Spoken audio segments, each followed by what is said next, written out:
Ils veulent pas me mettre les jeux. Voilà. Bonjour chers amis, je vous salue tous et toutes. Donc bonjour par avance bien sûr, comme je le dis chaque fois, à ceux qui prennent la diffusion en prems, en première. Et bonjour par avance à ceux qui regarderont plus tard cette vidéo. Alors tout d'abord, n'oubliez pas, je le répète souvent, mais enfin bon, je le répète à chaque vidéo, n'oubliez pas de vous abonner, de liker, de partager, de mettre un pouce et surtout d'activer la clochette si vous voulez avoir les vidéos en prems, en première. Donc. Alors le thème du jour, c'est avant tout Paris 2024, les Jeux. Oui, vous allez me dire encore les Jeux Olympiques. Eh bien, ils vont avoir lieu dans quelques jours et on en parlera souvent, je pense, dans les jours à venir. Alors, je voulais vous montrer tout d'abord, avant toute discussion, avant tout propos que j'aurais à dire, je voulais vous montrer d'abord une vidéo, moi, qui m'a paru quand même pas mal et qui fait que, voilà, c'est celle-là.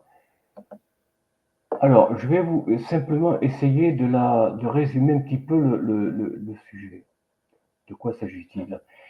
Il s'agit en fait de gens qui veulent circuler, continuer à aller travailler, hein, parce que il y en a qui bossent, hein, ils bossent d'un endroit à l'autre de Paris, voire parfois d'une banlieue à l'autre en traversant Paris, donc hein, la capitale. Et donc, en traversant la capitale, eh bien, aïe aïe aïe, ils tombent sur des contrôles. Parce qu'en fait, l'espace des Jeux Olympiques, des épreuves auront lieu dans le centre de la capitale, en fait. Dans le centre et un petit peu autour, à la périphérie, dans Paris, je précise. Et donc, ils ont mis un couloir de sécurité, comme vous le savez, avec, je ne vais pas le répéter, mais avec des grillages. Bon, ils ont même grillagé des magasins, des boutiques. Écoutez simplement. La dureté de votre barbe. Ce rasoir mini indispensable pour tous les hommes la rend impeccable en seulement 10 secondes. Gris fine, lames aiguisées. Il garantit un rasage profond sans résidus. Un passage suffit pour une peau nette, sans aucune imperfection. Avec sa tête de rasage 3D flottante. Ah, qu'est-ce qui se passe? La vidéo ne s'affiche pas. Ah bon? J'aimerais savoir ce qui se passe. Ouais, ben, qu'est-ce qui se passe en fait? Elle dure combien de temps d'ailleurs? Il épouse parfaitement les contours du visage, même autour des boutons, sans risque de coupure, et élimine même les cellules mortes et l'excès de sébum. Plongez-le dans l'eau pour un nettoyage automatique. C'est pas ça? C'est pas ça que je voulais mettre. Pourtant, si, il semble bien. Alors, je voulais vous passer une vidéo, mais elle ne semble pas s'afficher normalement.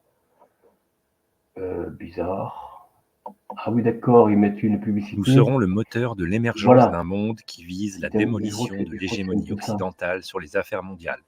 Ce discours peut paraître Non, c'est excessif, pas ça. voire démesuré, mais c'est bien les mots prononcés lors de l'ouverture du forum des BRICS. Car depuis des décennies, la Chine et ses alliés attendent avec impatience un événement très précis pour prendre leur revanche sur l'Occident. Et cet événement s'est produit en avril dernier. Les BRICS produisent désormais plus de richesses que le G. Mais c'est pas ça. Mais qu'est-ce qu'ils me font là? Oh, c'est bizarre. C'est bizarre. Ils me mettent une autre vidéo. Alors, elle a peut-être dû, je sais pas. Tiens, c'est bizarre. Ah, je vais aller sur le chat, je vais voir ce qui se passe là. Ben non, pourtant elle est là. Eh bien, non, c'est pas ça. Bon, enfin, c'est pas ça. Bon, écoutez, c'est pas grave. Je vais la supprimer, tout simplement. Voilà, je vois qu'on peut pas la voir. Bon, ben, c'est pas grave. En fait, voilà ce qui se passe, chers amis. Je l'enlève, donc c'est pas la peine. On la supprime. Ok. Donc, ce qui se passe dans cette affaire, c'est que, bon, Olive a mis une vidéo qui apparemment semble striker. Je comprends pas pourquoi d'ailleurs, mais bon, elle semble striker. Et en fait, cette vidéo vous montre un homme qui se fait arrêter par les forces de l'ordre alors qu'il s'en va à son travail. Il précise bien qu'il part à son travail. Et ce gars, il a fait tout ce qu'il fallait pourtant. Il a fait son QR code, il a ses papiers en règle, il a son bail Non, pas son bail, parce que là, il n'habite pas directement sur la zone concernée. Enfin bon, bref, il a tous ses papiers, QR code, empreinte digitale, tout ce que vous voulez. Il est en règle. Et cependant, les forces de l'ordre, ils disent non, non, monsieur, vous pouvez pas circuler, vous pouvez pas aller à votre travail parce que vous n'avez, bon, je sais pas quoi, il y a quelque chose qui cloche. Enfin bon, ils inventent une excuse en fait, qui n'a une excuse bidon, bien entendu, mais une excuse qu'on leur dit, bien sûr, de dire, hein, attention, les forces de l'ordre sont avant tout, euh, ils sont sous la loi d'obéissance. Bon, il pourrait dire, écoutez, monsieur, bon, ça va se passer. Eh bien non, parce qu'il est avec plusieurs collègues, donc il ne peut pas. Donc il empêche de passer et d'aller se rendre au jeu. Alors, c'est pas qu'il ne le laisse pas passer, mais il interroge. Apparemment, je ne sais pas s'il a été amené au poste ou quoi. Enfin, il y a eu un contrôle qui a dû prendre plusieurs minutes, qui apparemment le mettait en retard pour aller prendre son travail. Imaginez la tête du patron quand il apprend ça, que son gars a été arrêté, mais qu'est-ce qui se passe? Tu n'étais pas en règle? Qu'est-ce qui s'est passé? Dis-moi tout là. Alors forcément, le patron, bah, il ne sait pas, hein, il s'interroge. Il interroge son gars ou ses gars, mais bon, on ne sait pas s'il a pu atteindre son objectif d'aller travailler. Toujours est-il que il ne s'est pas rendu directement à son travail. Il a été interrogé, intercepté par plusieurs CRS ou policiers. Bon, bon, c'est pareil, hein, CRS, policiers, militaires, bon, tout ça, ils sont tous. Alors, j'ai vu une image d'une vidéo, je ne sais plus laquelle, où j'ai vu qu'il y avait des forces de l'ordre étrangères, policières, donc des forces policières, qui venaient prêter main forte à la police française. Waouh! Donc, des policiers venus d'un pays étranger. Alors, je ne sais pas, c'est pas le Qatari, je ne sais pas qui c'est, enfin de quel pays. Toujours est-il que c'est des forces de l'ordre qui sont venues prêter main forte à la police et à la gendarmerie française, ou à l'armée, je ne sais pas, pour contrôler déjà avant les Jeux. Hein, nous ne sommes pas encore en période de jeu. Simplement, c'est chaud, il y a quelques jours d'attente avant le début. Donc déjà, ils font les préparatifs des forces de l'ordre. Imaginez de quelle force de l'ordre il s'agit. Hein, aux ordres de qui? Bon, vous le savez. Et donc, ils préparent le terrain, les contrôles à tout azimut de gens qui circulent, des gens qui sont en règle, hein, attention, en règle. Vous voyez ce que je veux dire? C'est déjà la dictature, hein. C'est déjà, autant vous le dire, on prépare déjà la ville des 15 minutes, je vous en ai parlé, je ne vais pas ici répéter la même chose, ni reparler de l'agenda 2030, mais nous y sommes en plein. Et ce qui se passe à Paris, chers amis, n'en doutez pas une seconde, ça se passera bientôt chez vous. N'imaginez pas que ça va rester, le phénomène va rester qu'à Paris. Alors, à Paris, qu'est-ce qui s'est passé? Ben, vous le savez, c'est les grillages, on en a parlé, les contrôles, je vous en ai parlé à l'instant, et en plus, ils ont barricadé la plupart des magasins, des grands magasins qui sont sur le parcours des Jeux Olympiques. Vous voyez? Ça veut dire que pour accéder au magasin, eh bien, il faudra passer la porte du grillage, hein, si vous voyez ce que je veux dire. Il y aura un grand grillage, il y a un grand grillage qui part tous les magasins pour éviter les casses, hein, comme on dit, mais il y aura une petite porte dans le grillage, vous voyez un petit peu, une petite porte, mais avec bien sûr des policiers au côté des portes, à côté des portes. Hein. Vous voyez, pour aller au magasin, il va falloir montrer patte blanche, comme je vous l'ai dit, hein, faire un achat.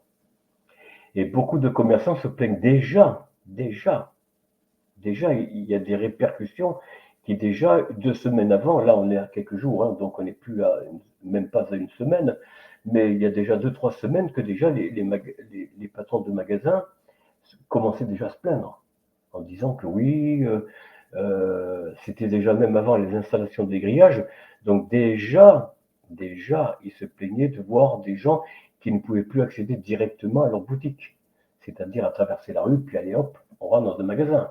Non, non, non. Il faut faire tout un détour, parfois plusieurs mètres, centaines de mètres, peut-être même quelques kilomètres, j'en sais rien, hein, je ne sais pas.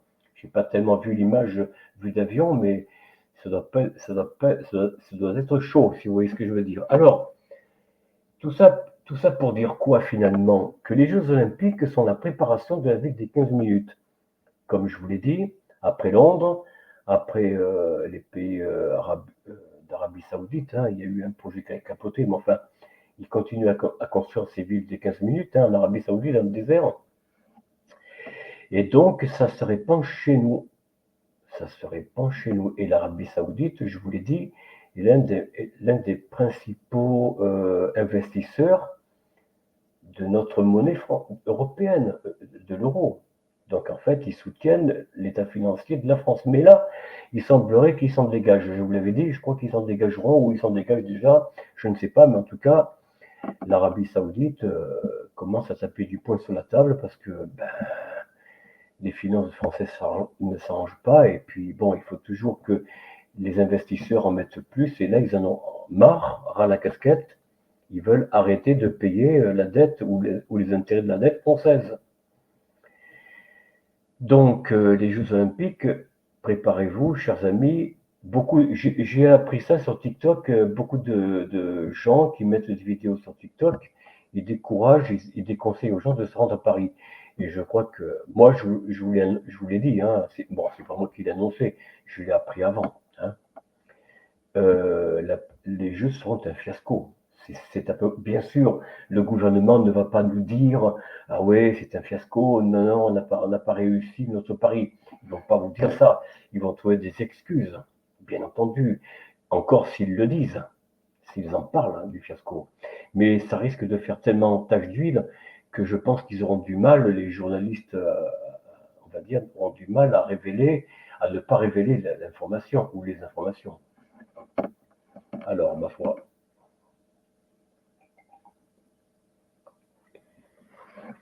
Alors, je vous avais parlé aussi de Donald Trump. Pardon, j'ai fait une bêtise là. Je vous ai parlé de Donald Trump qui n'aurait pas de pansement à son oreiller. Bien si, figurez-vous, je corrige donc mon erreur, et pardonnez-moi de cette erreur, il a bien un pansement sur le côté de l'oreille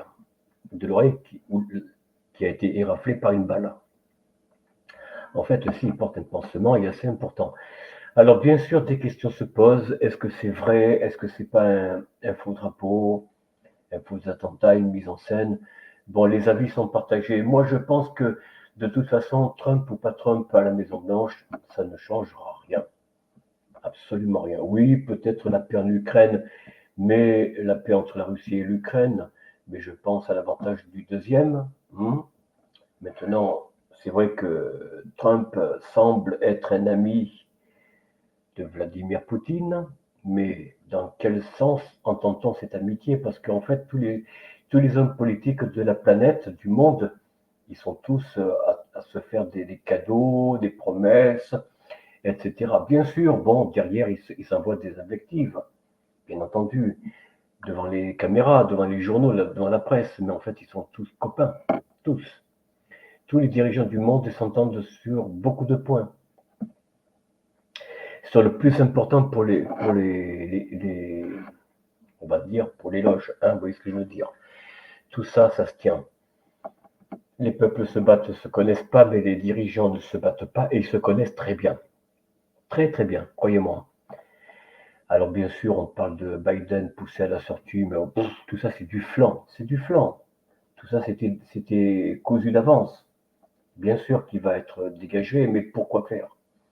De toute façon, Trump sera sûrement au pouvoir, mais bon, avec le risque, ça c'est autre chose.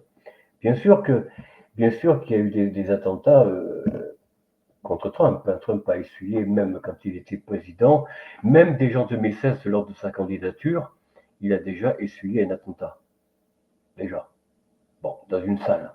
Je ne sais pas si vous vous souvenez. Maintenant, comme c'est un homme imprévisible, c'est vrai que c'est un chef d'entreprise avant tout. Évidemment, il échapperait au contrôle de on va dire, de certains éléments de l'état profond. Ça, c'est très possible. Et pour cela, ils veulent lui mettre la main dessus, mais apparemment, ça ne marche pas comme ça. Même s'il appartient, Trump, on va dire, avec certains accords, avec tous les hommes politiques et femmes politiques, hein, comme je vous dis, ils ont tous en commun des biens et des intérêts. Lesquels, ça? Voilà. Mais il n'y a pas un dirigeant qui ne veulent pas le mondialisme, qui ne veulent pas une monnaie commune, une seule capitale, etc., etc., etc. tous ils se tiennent. Bon, bref, allez, j'arrête là. Mais parlons des jeux. Les jeux, donc, ce sera vraiment un enfer à ciel ouvert. Si encore on peut dire ça à ciel ouvert, parce qu'on ne sait pas s'ils ne mettront pas des grillages au-dessus de Paris, ils en sont tellement capables, ou des filets, ou je ne sais pas quoi, pour empêcher éventuellement des terroristes, si tant est que des terroristes circuleraient encore librement, n'est-ce pas? Vous voyez ce que je veux dire? Pour les empêcher de s'échapper. Bon, ça, on ne sait pas exactement ce que seront les jeux. Moi, je crains que ce soit un fiasco. J'en ai bien peur. Et tous ces milliards donnés à la France pour les Jeux Olympiques risquent d'être un désenchantement pour vos finances, pour votre portefeuille, chers amis, et pour votre porte-monnaie. Parce qu'il faudra bien payer les frais. Toutes ces dettes, il faudra bien les payer un jour.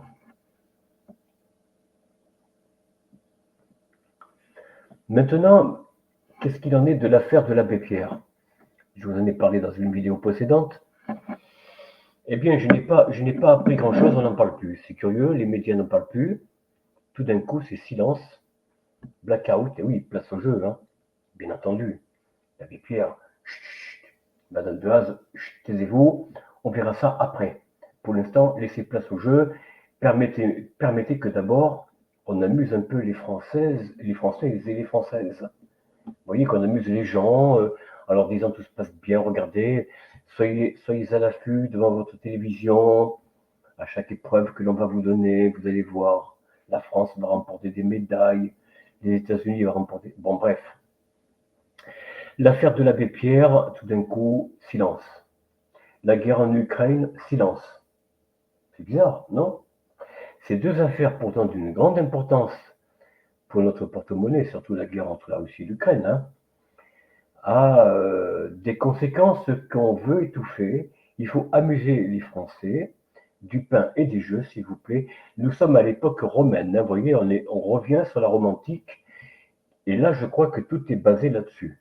Tout est basé là-dessus. La religion, bien sûr, euh, voilà, la religion, mais aussi la romantique, la Rome des Césars, la Rome des Néron, peut-être pas Néron, mais César en tout cas, du pain et des jeux, amusez-vous, étourdissez-vous, pensez à rien, écoutez, pendant les jeux, pensez pas à votre pouvoir d'achat, c'est pas grave, on verra ça après, mais après il y aura toujours que du vide, il y aura rien, bien sûr. Alors voilà où nous en sommes à des amusements, des étourdissements, des ébahissements, mais rien de nouveau sous le soleil. Alors, je voulais vous passer une vidéo, enfin, de Olive. Olive, apparemment, elle a dû être strikée ou en tout cas camouflée par des fausses informations. Ils ont détourné l'information de cette vidéo pour vous cacher les images. Bon, il faudra qu'Olive soit au courant. Je pense qu'il est déjà. Et apparemment, sur les réseaux sociaux, moi je ne les regarde pas trop, mais c'est vrai que sur les réseaux sociaux, il y a des alertes, hein, des avertissements et de gens qui ne sont pas des complotistes, qui sont des gens comme vous, comme moi, quoi. En gros, qui préviennent de ne pas aller à Paris. Parce que Paris, c'est devenu impossible. Vous ne rentrez plus dans Paris. Alors peut-être aussi dans les abords de Paris, porte de Bagnolet, porte de Charenton, porte de je ne sais quoi, mais vous n'entrez pas dans le cœur de Paris, sans montrer patte blanche, chers provinciaux. Si vous n'avez pas prévu le QR code, les empreintes digitales, etc., eh bien, vous ne rentrez pas. Vous ne rentrerez pas. Vous n'aurez pas assis, vous ne serez pas les privilégiés, les moutons qui pourront assister à ces épreuves, de près ou de loin, mais surtout de loin, puisque les grillages vous empêcheront même ceux qui ont tout montré, voilà, ils ne pourront pas assister de près aux épreuves, ils verront ça de loin. Bien sûr, ils seront le public, hein, ils feront partie du public, mais bon, voilà quoi. Alors, je ne sais pas, j'attends un petit peu comme vous, je crois, j'attends un petit peu les épreuves, enfin l'ouverture des Jeux Olympiques, pour savoir quelles images ils vont nous donner. Parce que moi, je serais curieux de voir ce qu'ils vont montrer au public de manière générale. Quelles images ils vont montrer? Vont-ils se fixer sur les sportifs seulement ou alors le public? Mais comment vont-ils, je ne sais pas, je pose la question, comment vont-ils montrer les gens qui vont assister au jeu, hein, le public, sans les grillages, sans ces barricades, enfin, ces barricades des temps modernes, hein, c'est des grillages vraiment perfectionnés qui vraiment vous empêchent de passer, quoi. Je ne sais pas de quelle hauteur sont ces grillages, mais je crois que même le mur de séparation au temps de Trump, hein, 2016-2020, concernant la séparation entre les pays de l'Amérique du Sud et les États-Unis, même là, je crois que voilà, c'est vraiment passé à une étape supérieure, quoi. Ces grillages sont vraiment très hauts, je ne sais pas de quelle hauteur, mais vous ne pourrez pas passer, quoi, chers amis. Vous ne passerez pas. Ces grillages, je me demande même s'ils ne sont pas électrifiés. Je ne sais pas. Je ne sais pas. Mais vraiment, ce serait dangereux d'essayer d'attenter, de vouloir passer ces grillages. Je pense que non seulement l'armée, la gendarmerie, toutes les forces de l'ordre, plus comment dire, les surveillants privés, parce que là aussi, ils ont pris chez les retraités des gens pour les enrôler dans une milice privée pour surveiller toute la partie des Jeux Olympiques, hein, tout le pourtour, hein. Surveiller le public, surveiller que personne ne tente d'approcher de trop près le lieu des épreuves, hein, finalement. Sécuriser les sportifs et toute cette armada d'épreuves qui vraiment, bon. Chers amis, je ne veux pas aller plus loin que ça dans cette vidéo. Donc, de l'abbé Pierre, on n'en parle plus pour le moment. La guerre Russie-Ukraine, bah, c'est passé à la trappe pour l'instant. Donc, à Rose, sur les Jeux Olympiques, voilà, chers amis, les infos que nous avons, et même y compris de sources officieuses, c'est-à-dire de sources qui ne sont pas, bien sûr, patentées par, comment dire, par l'intelligence officielle. Voilà, tout est à craindre, tout est déjà emballé, empaqueté. Préparez-vous à l'agenda 2030, préparez-vous à la vie des 15 minutes. Déjà, c'est acté. Je pense qu'après les Jeux, ben voilà, il y aura une suite, il y aura une suite. Vous voyez, après les épreuves du Covid, voilà, l'épreuve des Jeux Olympiques, ça tombe à point nommé. Une étape supplémentaire dans l'interdiction de circuler librement. Voilà, vous avez aimé le pass sanitaire, vous avez aimé le confinement, vous avez aimé le masque, et bien voilà, vous avez l'interdiction de circuler librement dans la capitale, donc Paris. Mes chers provinciaux, restez chez vous, ne vous déplacez pas, ou si ce n'est que dans d'autres villes de province. Pour l'instant, vous avez encore cette liberté. Pour combien de temps? Je n'en sais rien. Donc l'avenir le dira, on en reparlera d'ici là. Si j'ai la chance d'en voir les déroulements de ce qui va se passer, parce que, encore une fois, je le répète, ce qui se passe dans Paris actuellement, ça va être répandu dans toute la France. Alors pas forcément après les Jeux, en tout cas pas immédiatement, mais dans les semaines, les mois, les années qui vont suivre, ça va être mis en place, ça va être acté, vous inquiétez pas si, vous avez tous bien raison de vous inquiéter. Préparez-vous, chers amis, à autre chose que une révolution de 1789. L'élection ne sert à rien, vous voyez. Là, j'en parle un petit peu rapidement, puisque le Premier ministre est déjà semble-t-il, nommé, semble-t-il. Alors, je ne sais pas, j'ai vu un nom qui circulait, je vais tâcher de regarder, si vous me permettez. Bon, si on l'a vu. Voilà, d'accord.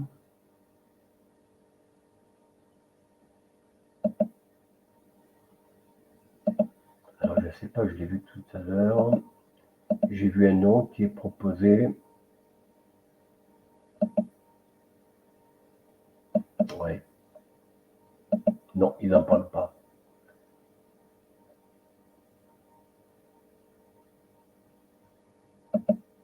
Ouais.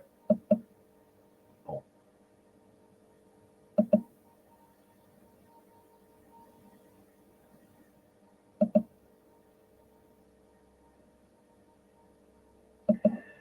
Bon, et pardonnez-moi de ce silence.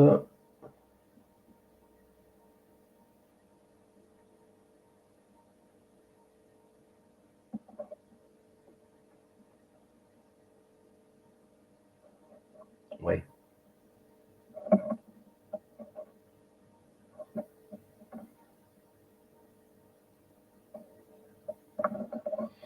Oui, je pense que le Premier ministre, à mon avis, chers amis, sera un ministre du Parti républicain, mais une partie de ce Parti républicain qui n'est pas proche de Ciotti, donc du Rassemblement national. Donc quelqu'un qui, je pense que ce sera quelqu'un du Parti républicain. Alors évidemment, le front de gauche vont râler, évidemment, hein, comme d'habitude, mais c'est ce que Macron veut dans cette affaire. Ou alors ce sera un homme du front de gauche, mais plus bourgeois, plus lisse, plus consensuel. Je pense que Macron n'acceptera pas un type ou une femme du parti de Mélenchon, LFI, donc, de notre parti trop virulent. Il faut trouver quelqu'un qui soit plus consensuel. Donc je pense que le parti républicain, mais la partie proche, on va dire consensuelle, du, comment dire, du parti Renaissance ou Naissance, enfin bon, peu importe, le parti de Macron. Voilà, chers amis, c'est tout ce que j'avais à vous dire aujourd'hui. Pas grand-chose, excusez-moi, pardonnez-moi. Il n'y a pas de grandes nouvelles, si ce n'est un camp de concentration à ciel ouvert à Paris. Bah, j'ai pas peur des mots, hein. Tant pis si la vidéo ne passe pas. Tant pis, YouTube, censurez-moi. C'est pas grave, de toute façon. La vérité, les Français, beaucoup de Français, pas tous malheureusement, mais beaucoup de Français la connaissent. Et croyez-moi, ça bougera un jour peut-être. On l'espère. À très bientôt, chers amis. Soyez heureux, vivez heureux et soyez toujours unis avec vos proches, votre famille, vos amis. À très bientôt. Au revoir.